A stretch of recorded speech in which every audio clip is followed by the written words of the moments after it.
Bonjour à tous, aujourd'hui CAPES de mathématiques 2024, l'épreuve 1, les vrais ou faux. Donc là, il nous reste à faire dénombrement probabilité et une question d'algorithmique, donc question 18 à 23. On est parti. Donc la question 18, soit E, un ensemble fini non vide, dont un des éléments est noté A. Donc non vide, ça veut dire qu'il contient au moins un élément, et un de ces éléments, on va le noter A. Il y a autant de parties de E contenant A que de parties ne le contenant pas. Donc c'est un vrai ou faux. Comment procéder? Alors pour être bien rigoureux, je vais faire deux cas.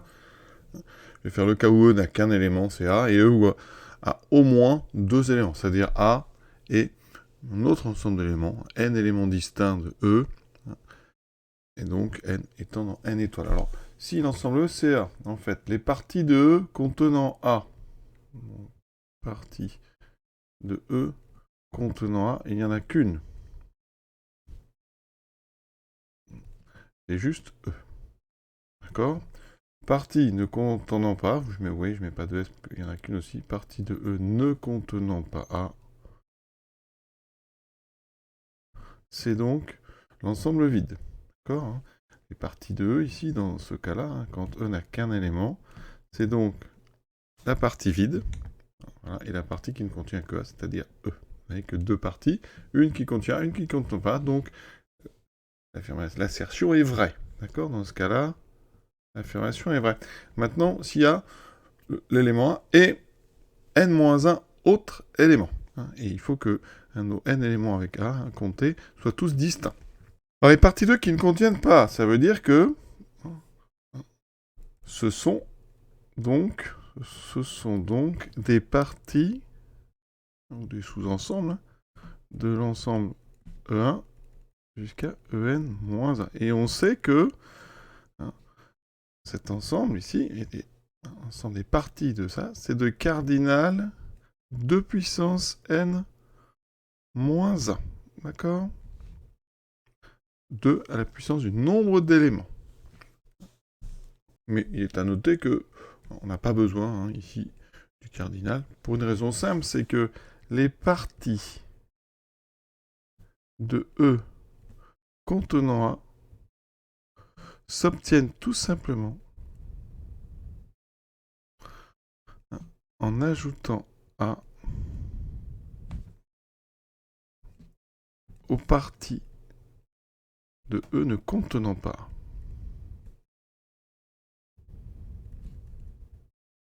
Il y a une bijection en fait entre les deux, donc il y a le même nombre. Alors j'ai préféré séparer les deux cas, hein, pour éviter qu'il y ait moins de petite ambiguïté, hein, mais effectivement, je pense qu'on peut assez rapidement dire que les parties de contenant A s'obtiennent donc en ajoutant A aux parties de ne contenant pas A. Si vous avez rédigé sans faire deux cas, c'est largement faisable, il n'y a pas de problème, mais ce qui me gênait un petit peu, c'est que vous allez dire que si le cardinal 2 est égal à n appartenant à n étoiles, il y a 2 puissance n-1 partie de E, ça c'est du cours, il n'y a rien à dire, hein, partie de ne contenant pas, parce que hein, eh bien, on prend des parties contenant les n-1 autres éléments, et on a vu dans le cours, hein, si le cardinal de E c'est n, hein, le cardinal donc des parties de E, c'est 2 puissance n. D'accord, 2 puissance le nombre d'éléments. Et donc, dans l'idée, quand on dit contenant les n-1 autres éléments, si n égale à 1, ça fait une phrase un peu bizarre, parce que vous allez dire qu'on prend des parties contenant aucun autre élément. Donc, évidemment, c'est l'ensemble vide, il n'y a pas de souci, mais toujours aller creuser un petit peu dans les petits cas particuliers. Voilà, c'est pour ça que j'ai préféré le faire, mais pas s'éterniser là-dessus, hein. La réponse est assez évidente de toute façon. Question 19. Le nombre de trajets les plus courts pour aller du départ à l'arrivée sur le quadrillage ci-dessous est égal à 120. Alors ça, c'est un classique, hein. On fait assez souvent ça avec les élèves en terminale. Ici, on n'a jamais fait, ça peut être un petit peu pas difficile, mais il faut avoir l'idée. On va pas compter, hein. Il faut voir que pour aller du départ à l'arrivée, en fait, vous allez devoir, si on considère les trajets les plus courts, hein, il faut bien comprendre les plus courts, c'est qu'en fait, vous n'allez pas revenir en arrière ni redescendre une fois que vous êtes monté. Donc, ça veut dire que vous allez aller uniquement 3 fois vers le haut. 3, donc je vais faire 3 déplacements vers le haut, donc 3H, 3O. Et il faut faire ici, pour aller de gauche à droite, on compte 1, 2, 3, 4, 5, 6, 7. 7 déplacements vers la droite. C'est le minimum, d'accord? Si vous faites plus, c'est-à-dire vous revenez en arrière, vous allez avoir un trajet qui est moins court. Donc ici, pour avoir un trajet court, il faut donc un déplacement avec exactement, c'est important, donc 3 vers le haut, que je vais appeler donc 3H, et 7 vers la droite. Donc 7D. Ça veut dire quoi? Combien il y en a de tels déplacements? Ça veut dire qu'on écrit, soit on fait un arbre, on compte, donc, c'est du dénombrement, le nombre de mots, qui n'ont pas forcément du sens, de 10 lettres, avec 3H et 7D. Ça veut dire que, autrement dit, vous devez placer 3 déplacements vélo dans 10 déplacements. Et ça, vous savez, on a 10 cases. Et on doit placer 3H. Donc, pour placer nos 3H, on a 3 possibilités parmi 10. Donc, c'est 3 parmi 10. On est sur un coefficient binomial. Donc, ça fera 10. Les 3 plus gros, donc 10, 9 et 8, divisé par les 3 plus petits. 3 fois 2 fois 1. Bon, j'écris quand même le 1. On simplifie. Donc, le 9 se simplifie par 3. Le 8 par 2. Il me reste 3 fois 4, 12 fois 10. 120. Et on nous proposait 120. Donc, effectivement, c'est vrai. Alors, pour ceux qui font autrement que compter des nombres de mots, vous pouvez vous placer dans un arbre avec ici à chaque fois H, droite ou haut, et vous avez 10 étapes. Alors je ne peux pas les faire évidemment. Et ce qui nous intéresse dans cet arbre, c'est le nombre de chemins qui vont passer par 3H et par 7D. C'est comme un arbre quand on utilise les lois de binomial, on compte les chemins qui ont 3 succès et 7 échecs. Et donc il y en a 3 parmi 10. J'ai compté plutôt les H. Si j'avais placé les 7D, j'aurais dit 7 parmi 10. Mais vous savez que 7 parmi 10, comme 7 plus 3 vaut 10, c'est égal à 3 parmi 10. Vous voyez? Donc quand on fait ce genre de choses, on prend toujours l'entier des deux qui est le plus petit. Ça fait comme ça un calcul beaucoup plus petit à faire pour notre coefficient binomial. Voilà. C'est terminé pour cet exercice 19. Question 20. On est sur une loi de Poisson. Une agence reçoit en moyenne 8 appels téléphoniques par heure. On modélise le nombre d'appels reçus par heure par une loi de Poisson. La probabilité qu'il y ait plus de 3 appels téléphoniques au cours d'une heure est supérieure à 0,95%. Alors, rappel rapidement de la formule qui permet de calculer des probabilités avec une loi de Poisson. Si le nombre moyen d'occurrence, donc ici, c'est ce qui se passe en moyenne. On a 8 appels en moyenne, donc ici le nombre moyen, ça sera 8. C'est le paramètre lambda, lambda égale 8. Dans un intervalle de temps, ici c'est 1 heure. Si donc ce nombre moyen d'occurrence est lambda égale à donc 8. Alors, la probabilité qu'il existe k occurrences, la probabilité donc que ça se passe k fois, dans un même intervalle, c'est de lambda puissance k sur k factoriel exponentielle moins. Donc ici, ça nous fera du 8 puissance k sur k factoriel exponentielle moins 8. Alors nous, qu'est-ce qu'on cherche? Alors ici, x, c'est le nombre d'occurrences, le nombre de fois où ça se passe, le nombre d'appels. Je vais plutôt mettre le nombre d'appels, ce sera plus clair pour tout le monde. Ici, nombre d'appels. Voilà. Ce qu'on a donné ici, c'est la probabilité que x soit égal à k. Et nous, on cherche la probabilité qu'il y ait plus 2. Donc, on cherche p de x supérieur ou égal à 3. D'accord? Donc, on va faire le contraire. 1 moins p de x inférieur ou égal à 2. D'accord? Parce que les valeurs de k sont forcément entières. Normalement, le contraire, ça serait x strictement plus petit que 3. Mais si ce n'est pas 3, c'est plus petit, c'est donc directement 2. Donc, on met inférieur ou égal à 2. Qu'on transforme en 1 moins p de x, donc k étant k, c'est un entier, d'accord, ça appartient à n. Donc ici, on a soit 0, soit 1, soit 2. Voilà. Donc ça va nous donner 1 moins. Alors p de x égale 0, j'applique la formule 8 puissance 0 qui fait 1 sur. Alors je vais tout écrire comme ça, on va aller doucement. 0 factoriel vaut 1 exponentielle moins 8. Plus 8 puissance 1 sur 1 factoriel exponentielle moins 8, plus 8 puissance 2 sur 2 factoriel exponentielle moins 8. Vous remarquez qu'il y a un exponentielle moins 8 partout. Je le mets en facteur, il me reste donc 8 puissance 0 sur 0 factoriel qui vaut 1. Plus 8 sur 1 factoriel, ça fait 8. 8 au carré, ça fait 64 divisé par 2, ça fait 32. On obtient donc un résultat de 1 moins 41 exponentielle moins 8. 1 moins 41 sur exponentielle 8. Donc on est tout proche de 1.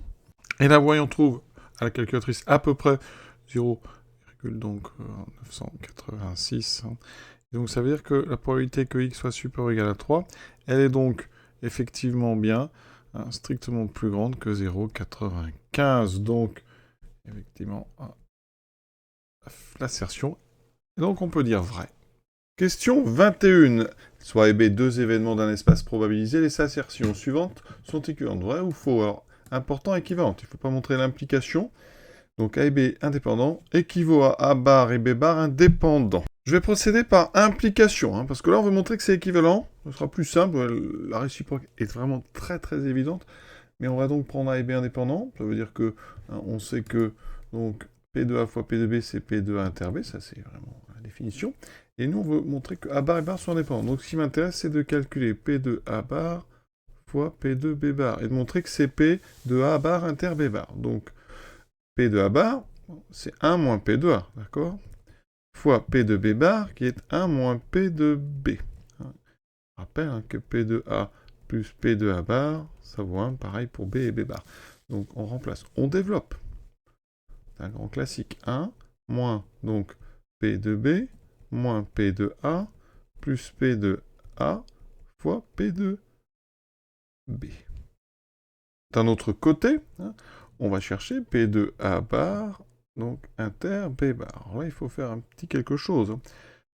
Là, c'est donc l'intersection de A bar et de B bar. C'est donc ni A et ni B. Et donc le contraire. On va regarder ce que c'est que le contraire. Le contraire, donc ici, d'une intersection, c'est l'union des contraires. Donc ça fait 1 moins P de A union B. D'accord? On retient bien. Parce que nous, on veut revenir à A inter B. Mais là, il y a une propriété du cours qui dit que P de A union B, c'est donc P de A plus P de B moins P de A inter B. Donc je vais remplacer ça-ci donc par P de A plus P de B moins P de A inter B. On enlève la parenthèse, ça fait 1 moins... Regardez, on commence à reformer ce qu'on a là-haut. Je vais mettre dans le même ordre que j'avais, moins P de B moins P de A et moins P de... moins fois moins donc plus P de A inter B. Mais P de A inter B, puisque c'est indépendant, là vous avez la même chose. Ça veut dire qu'ici, je vais écrire, donc égal 1, moins P de B, moins P de A, moins plus P de A fois P de B. Et là, vous voyez, je retrouve exactement les deux mêmes choses. Or, donc, P de A bar inter B bar est égal à P de A bar fois P de B bar. Donc, on a utilisé pas mal de choses. Hein. Bon, la propriété sur les contraires, l'union et l'intersection, l'événement contraire d'une intersection qui est l'union des contraires. Alors ça, c'est la première façon de faire. Il y en a d'autres. Donc, je vais vous montrer une autre. Parce qu'évidemment, quand on réfléchit, on arrive parfois à des façons un petit peu différentes. Donc, autre méthode pour trouver ce même résultat. On part de P de A bar inter B bar. Donc, c'est 1 moins P du son contraire. Le contraire d'une intersection, c'est l'union des contraires. Donc, ce que je n'avais pas précisé tout à l'heure, c'est que j'ai utilisé ici le contraire de A bar. Mais le contraire de A, c'est A bar, c'est A, d'accord? Ça fait union B, d'accord? Ici, on a P de A union B. Mais on sait que P de A union B, donc on va remplacer par propriété qu'en haut. Je développe tout de suite, ça fait 1 moins P de A, moins P de B, plus P de A inter B. Mais P de A inter B, on a dit que c'était P de A fois P de B, puisque A et B sont supposés indépendants.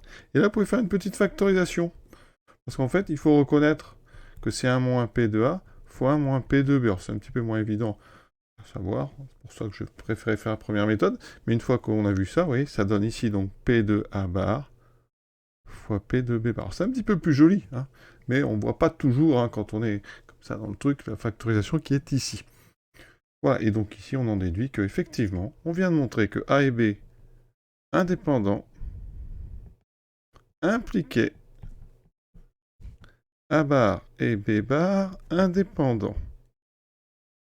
Maintenant, dans l'autre sens, alors on pourrait refaire exactement la même chose, mais il y a plus simple. Parce que si on utilise la même propriété, mais au lieu de prendre A et B, on prend A bar et B bar, en utilisant la même, ça veut dire que A bar bar et B bar bar sont indépendants. Non, parce que ça veut dire qu'ici, je viens de montrer que quand je prends deux événements, s'ils sont indépendants, leurs contraires sont indépendants. Le contraire de A bar et B bar, c'est donc A bar bar et B bar bar, ils sont indépendants. Et donc, ça veut dire qu'ici, eh bien, A et B sont indépendants. Bon, donc on a montré ça dans un sens. Et regardez, ça veut dire qu'ici, eh bien, on a A bar et B bar indépendants, implique A et B indépendants. On est revenu au point de départ. Donc, effectivement, eh bien, A et B indépendants équivaut à A bar et B bar indépendants. Et on a terminé. Donc, vraiment important d'insister quand même sur l'équivalence. 22. On dépose au hasard n boules numérotées de 1 à n dans n urnes numérotées dans n en plaçant une boule par urne. L'espérance du nombre de coïncidences, boules de même numéro dans l'urne de même numéro, est égale à 1. Alors tout d'abord, c'est très compliqué de procéder par dénombrement. Parce que quand vous avez fixé une boule dans une case, ça va avoir des conséquences sur les positions des autres boules. Donc on ne va pas procéder par dénombrement. Il faut vraiment éviter, vous risquez de compter plusieurs fois des permutations, donc c'est à éviter. L'idée dans le texte, il y a un petit indice, parce qu'on ne vous dit pas de calculer le nombre moyen de coïncidence, on vous dit l'espérance, d'accord? Donc là, il y a un petit indice, ça veut dire qu'on va procéder avec des variables aléatoires. Et on ne va pas faire une variable aléatoire, on va en faire une par boule, d'accord? Et donc, je vais construire un variable aléatoire x1, qui est 0 si la boule 1 n'est pas dans l'urne 1, que je vais écrire autrement, si B1 n'appartient pas à l'urne 1, et 1 si B1 appartient à l'urne 1. x2, ça concerne la boule numérotée 2, ça sera 0 si la boule 2 n'appartient pas à son urne, l'urne 2, et 1 si la boule 2 appartient à son urne. Et donc, on construit comme ça une variable aléatoire pour chaque boule, et la dernière, ça sera donc 0 si la boule numérotée n n'appartient pas à l'urne n, et si 1 si Bn appartient à l'urne n. Alors qu'est-ce qu'on fait? Eh bien, on va construire grand X, qui est la somme pour k allant de 1 à n des xk. Et on voit bien que x, eh bien, c'est le nombre de coïncidences. D'accord? C'est-à-dire le nombre de boules qui sont dans leur bonne urne. D'accord? L'avantage, eh bien, c'est que l'espérance, c'est linéaire. Pas besoin de regarder si c'est indépendant ou quoi que ce soit. L'espérance de x, c'est l'espérance donc de la somme pour k allant de 1 à n des xk.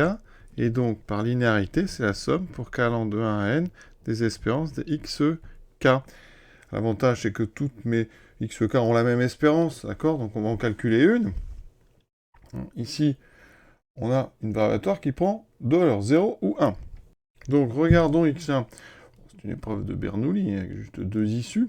Donc, x1 égale xi. Vous avez donc possibilité d'avoir 0 ou 1. Et la probabilité, donc, que x1 soit égal à xi.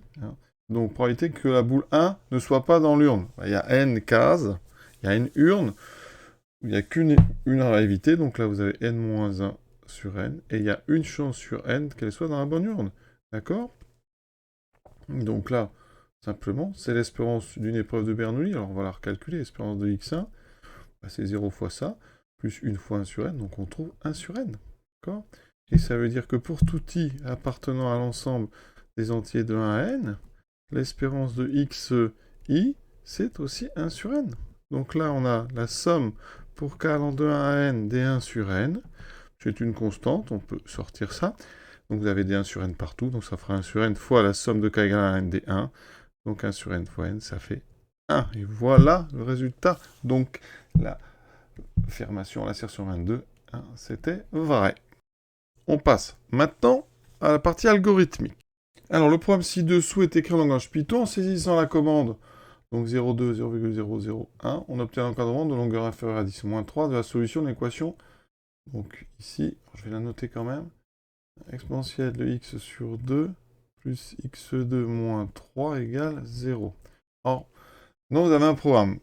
Donc on reconnaît le programme ici de dichotomie, qui permet d'encadrer une solution d'une équation. D'accord? Et la question, est-ce qu'il marche ou il ne marche pas ce programme? Alors, on le regarde rapidement. Alors, il y a une erreur, je vous le dis tout de suite, comme ça il n'y a pas de suspense. L'erreur, elle est entre la ligne 5 et 6. En fait, la ligne 5 est au mauvais endroit, donc... par contre, il faut expliquer. Donc, je vais vous rappeler un petit peu rapidement comment marche cet algorithme de la dichotomie. Tout d'abord, la fonction hein, qu'on va utiliser ici, parce qu'il faut une fonction f, hein, eh bien, ça sera f de x, donc l'expression f de x égale x sur 2 plus x2 moins 3. Et on se place, nous, entre 0 et 2, d'accord? Donc déjà, f de 0, ben, ça fait donc exponentielle 0, 1, moins 3, moins 2, c'est négatif. F de 2, donc ça fait exponentielle 2 sur 2, donc e, plus 4, moins 3, ça fait e plus 1, c'est strictement positif, d'accord? La fonction f, elle est continue dérivable, on peut même vérifier, hein. F est donc continu et dérivable. Dérivable sur R, il n'y a pas de problème. Rapidement, f', c'est 1 demi de e de x sur 2 plus 2x. D'accord? Donc, sur notre intervalle 0,2, f' est positif strictement.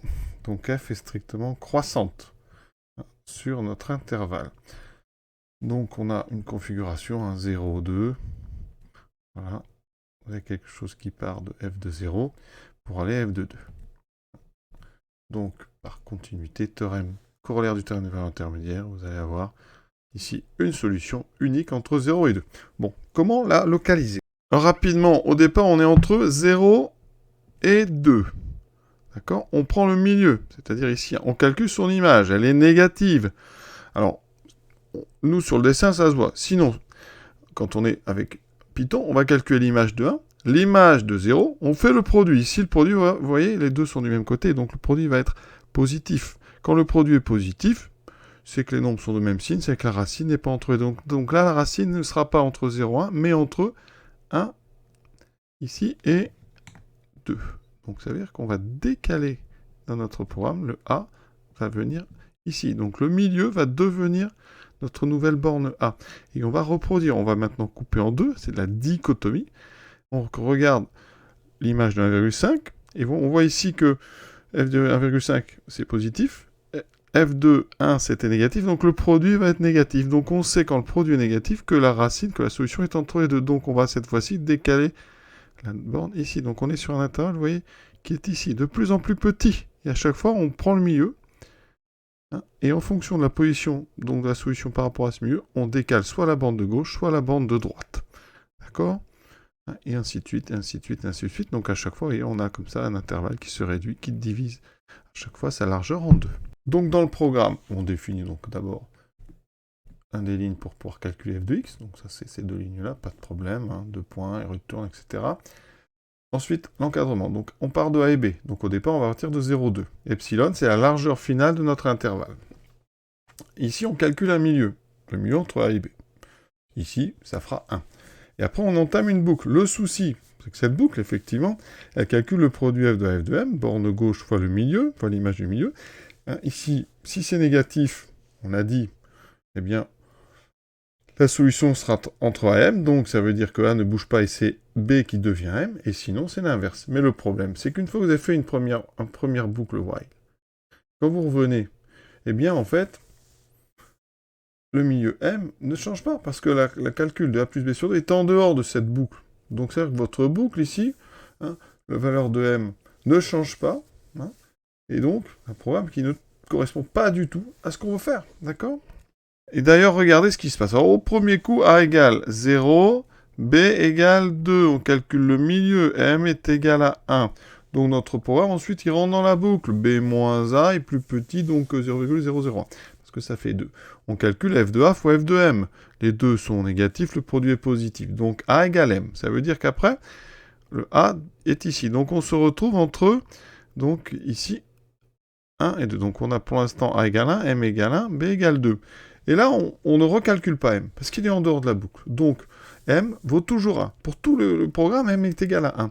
Donc le programme fait quoi? Calcule f de A fois f de M. Et cette fois-ci, f de A, ben, c'est 1, f de M, c'est f de 1 aussi. Donc f de 1 fois f de 1, ça ferait toujours un nombre supérieur ou égal à 0. D'accord? Même ici, strictement. Mais hein, ça veut dire que ça sera toujours le else qui va l'emporter. A est égal à M. Donc à chaque fois, A est égal à M. Mais A égale à M, ça fait égal à 1. Et donc ça boucle. M et A valent toujours 1. B vaut toujours 2, donc notre condition B moins A plus grand que epsilon est toujours remplie, donc le programme, eh bien, il va tourner sans jamais s'arrêter. Alors, vérifions ça. Et on va regarder ça avec un petit programme Tony. Ici, j'ai tapé le programme. Donc, eh bien, regardez, je vais taper donc encadrement aussi, et voilà, eh bien le programme, eh bien il tourne, il ne s'arrête pas. Donc là, on a un problème. Et donc, je suis obligé de breaker, voilà. Et donc, vous voyez, ce qu'on va faire, c'est qu'on va inverser ici les deux lignes. Donc, je fais tourner le programme. Et là, maintenant, eh bien, j'indique donc encadrement, donc entre 0 et 2, et avec une précision de 0,01. Voilà. Et je fais tourner, et vous voyez qu'il m'indique A et B. Donc, la solution se trouve entre 1,118 et 1,119. Voilà, ça marche très très bien maintenant. Et donc, on a terminé ici, hein, donc, dernière chose. Donc c'est faux, hein, et vraiment l'intérêt c'est d'aller indiquer que la position de la ligne 5 n'est pas la bonne, voilà. Hein. À très bientôt, en espérant bien sûr que les explications vous auront permis de bien saisir tout ça. Donc à très bientôt pour la suite de ce CAPES donc 2024.